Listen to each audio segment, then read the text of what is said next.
because of the fact I think a lot of people in the media themselves always kept saying, well, a third party can't win.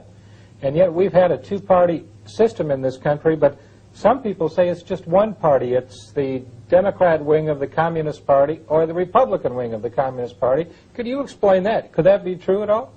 Well, it's been true since 1933. You see, you had a man in a wheelchair running for governor of New York named Franklin D. Roosevelt, Delano Roosevelt, and he was the grandson of the most successful opium dealer in Hong Kong named Warren Delano.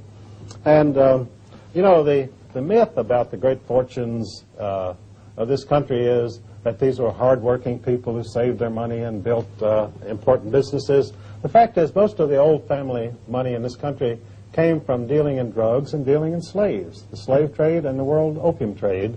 And, of course, the Delano Roosevelts. Well, we've become the slaves now, but they're still dealing in slaves. Well, what has happened in this country and over the world is we have reverted, through the world order, we've reverted to the Middle Ages. We have a feudal system now in which you might say futile system because of the way it works, but it's a feudal system in which you have the serfs and you have the lords in the castle, and that's it. And there's not to be anything in between. You see, the great achievement of Western culture, of European culture, was to produce, to move from the Middle Ages into modern times by producing a middle class, a hard-working, thrifty, sober group of people who created businesses and went into production, and they built homes and businesses and so forth, and they brought prosperity.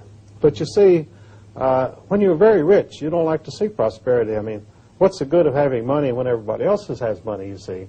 So the world order, they want to see everybody poor. Then they can control them, is that it? They can control them, and also it's much more satisfying to have a castle and a yacht if you know that all the peasants down there will never have these things and compete with you, you see. Right. So have these things and compete with you, you see. Right.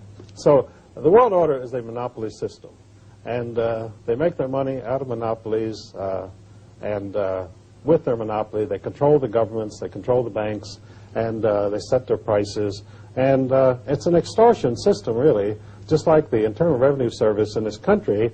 I traced it right back to the Middle Ages, the black hand of the mafia.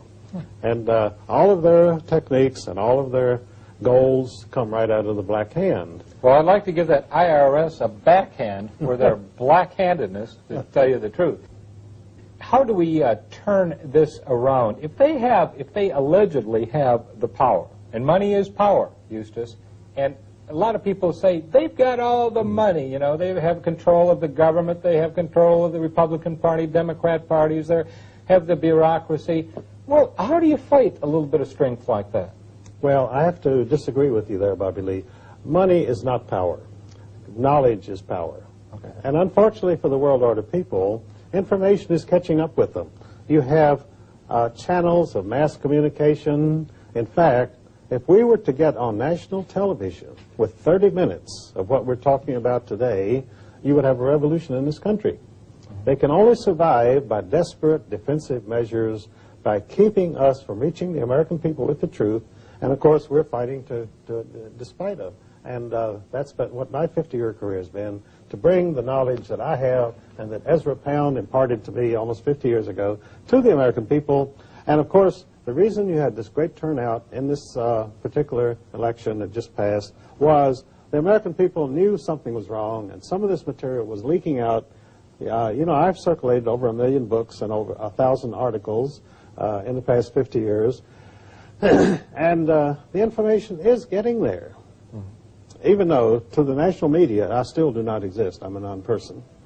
And that's one of the things that they try to do, Eustace, isn't it? I mean, it's they either smear people or they don't allow them to be able to present their knowledge. There's so many different ways, techniques that they have that are certainly un-American. Well, the publishing industry in this country is totally owned. In fact, one of the biggest influences in the publishing industry in this country is the Central Intelligence Agency. They commission and have written and publish and circulate around 200 books of political propaganda a year, which makes the CIA the biggest publisher in the United States, secretly. And, of course, there is no Central Intelligence Agency. It's a branch of the British Secret Intelligence Service, SIS, which was established in 1694 as a necessary adjunct of the Bank of England. So we have never had a government intelligence service. What we have is a branch of the Bank of England, which, as I say, has commissioned and published these 200 books a year of political propaganda, which are distributed to all the universities, and every professor in our universities knows that you have got to use these political propaganda books from the CIA as your teaching textbooks. You have Zygmunt Brzezinski. He used to be one of the right-hand men of Jimmy Carter. Henry Kissinger with Richard Nixon. These people hardly speak English to some degree, but yet they're controlling, in many cases, the foreign policy of this country. Tell him, foreign policy of this country, I mean, it's really been foreign as far as I'm concerned. Could you explain why?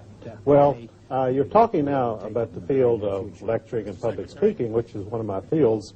And interestingly enough, the fees paid to public speakers in the United States are proportioned inversely to how much information they give to the American people.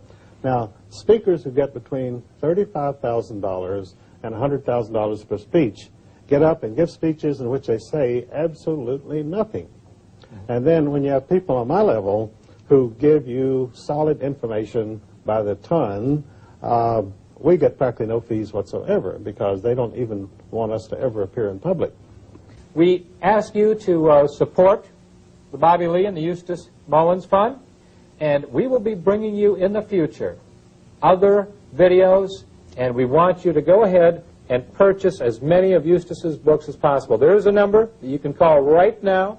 It'll be on your screen, and you call and you order some of those books, and this is for the posterity of your children, your family, your future.